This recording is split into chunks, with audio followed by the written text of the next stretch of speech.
Welcome to a fresh update here on the Blue Abroad YouTube channel.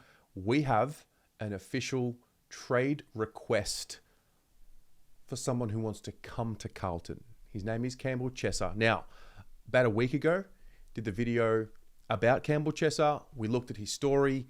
We understood exactly where he came in the draft. Highly touted pick. He plays for the West Coast Eagles. And reports have just surfaced. Cal Toomey, Paul Sebastiani also reported this earlier today. Ryan Daniels, and now on the AFL website, it has made it really clear that he has requested his trade to Carlton. He's actually turning down a 2-year offer from the Eagles to come to Carlton. So that would suggest that maybe Carlton are also offering a 2-year deal, maybe a 3-year deal. From what I'm gathering from these reports, it looks like the Blues are offering the same as what the Eagles are, but it looks like he wants to come back to Carlton. Now, this is a guy, as we said, if you haven't watched the previous video on Campbell Chesser, I highly recommend you do.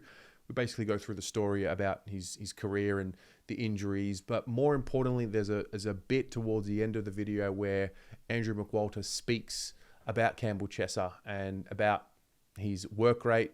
There were questions around his work rate, apparently, when he was drafted, but Andrew McWalter seemed to put those to bed. So as it stands right now, Campbell Chesser has requested a trade to Carlton. Now it's on Carlton to facilitate the deal. So what does it look like? Well, you can actually go watch a really good breakdown on Campbell Chesser on the Pommy and Oz channel. He broke down his strengths. He broke down his weaknesses. Essentially, we're looking at a quick player. He's got the speed. He was a player that was classified as a great kick in his draft year. That has not translated to AFL level.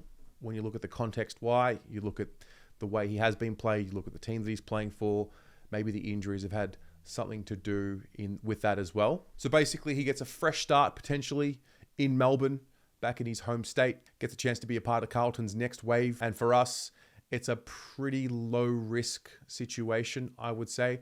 We're also getting a player who is ready to play footy. He did spend some time in the waffle this year as he was returning back to the AFL. He eventually got his chance after returning again from injury, and he had surgery earlier in the year. So this is a guy that's ready to play. He wants more opportunity. Can he get his body right? That's the big question. And so obviously that's the risk. I mean, the payoff looks like it's pretty clear because he has the traits that Carlton need. He's in a nice spot in his career where he's been in the system for a few years. But the reality is, will he be able to get on top of his body? Will he be able to find some luck? If he can, this looks like it's going to be a solid deal for Carlton. If he can't, well, it'll be just like most of the other picks that we've seen over the last few years and most of the other recruits. So that's the news. We have a developing player, a speedy player that has requested a trade to Carlton, and I'll keep you updated with more to come. Stay tuned.